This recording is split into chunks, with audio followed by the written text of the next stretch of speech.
Alright, I'm going to give you a quick look at a Mossberg. I'll give you a quick look at a Mossberg model 464 lever action 3030. Pretty much like the model 94s. Almost identical. There are differences. A little bit the rear side is a little different setup. Close in the front looks a little different. Like I said, there are small differences, but in general they are the same. It's still a great rifle. These are running for about the same, around 450. This one will hold 7 shots in the tube.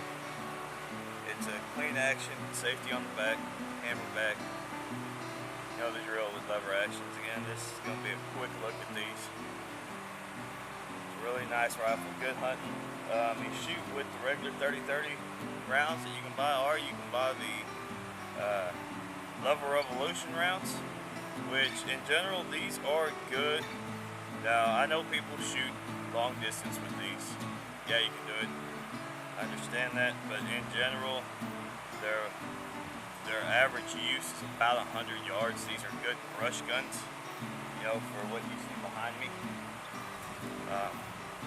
So you're talking 100, 125 yards is about what you're really wanting to go at. That's what most people will do. Now granted, you can go further than that, but the Lever Revolution rounds actually basically gives this thing the capabilities of a 30-06.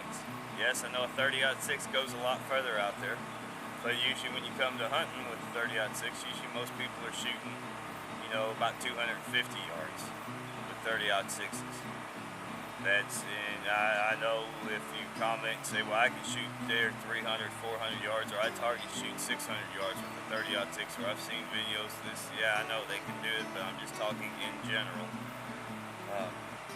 That's when it goes. So basically, the Lever Revolution rounds have turned these into the capability of giving it about double the distance of comfortable hunting, which is about 250 yards. It is a great rifle. It's a good hunting rifle, good hog gun for headshots. 30-30. As long as you're up close and the hog's under 200 pounds, you know, or around 200 pounds or less. Yeah, you can take a shoulder shot. Really, when the pigs are getting, you know, you start dealing with 250, 300 pound pigs or more, especially over 300 pounds, it's really when you want to, I mean, you want to try to go for the headshot for sure, because that shield on them, that shield can stop a lot. You'd be surprised the size of bullets those shields will stop and not kill those pigs. But there you go. It is a 30-30 Mossberg model 464. These come out of New Haven, Connecticut.